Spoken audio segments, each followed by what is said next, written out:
I don't think you can be in business 32 years and not have people feel like they're being taken care of.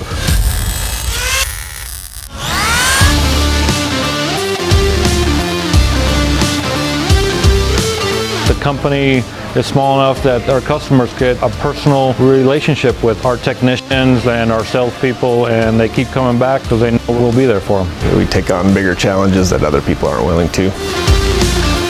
We really don't do a lot of advertising. A lot of our business, which I'm proud of, is repeat business and word of mouth business. That's an important thing because typically that means there's other people that have gone through the experience and feel good about it and want to either engage with us the first time or want to come back because they're happy with the previous one.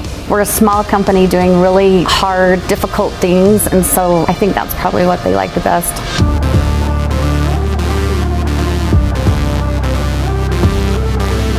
We have a number of customers that have been with us for many years. Customers like Boeing, Blue Origin, Lockheed Martin, Honeywell, General Electric, the National Labs. We've had pretty much everybody and anybody that's in aerospace or in high-value manufacturing. We earned that trust the hard way, just by building better equipment than other people do, solving their problems when other people couldn't. I would say the products that our customers are building, that's what makes us unique and makes everyone's lives better.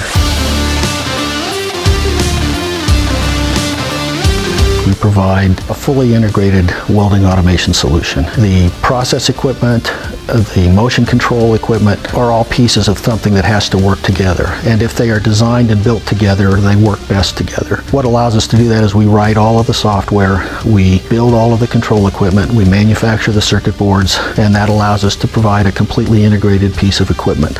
One of the side benefits to that is the ability to support that equipment for many, many, many years because we're the ones that are manufacturing it. When a customer has an issue, we take care of it in a very timely manner, and really we do whatever we have to get them back up and running. Projects we've done with NASA, projects we've done with Babcock Wilcox and the Navy, being able to meet the requirements of customers that have fairly demanding requirements is pretty important. We have systems across the globe, right? So a lot of our international customers gotten systems in 2005 and they're still working and we're still supporting them. If our stuff doesn't work, they don't make money. So our customers understand where we're coming from and they understand that we do whatever we can to back them up and to make sure that they have good success with our equipment.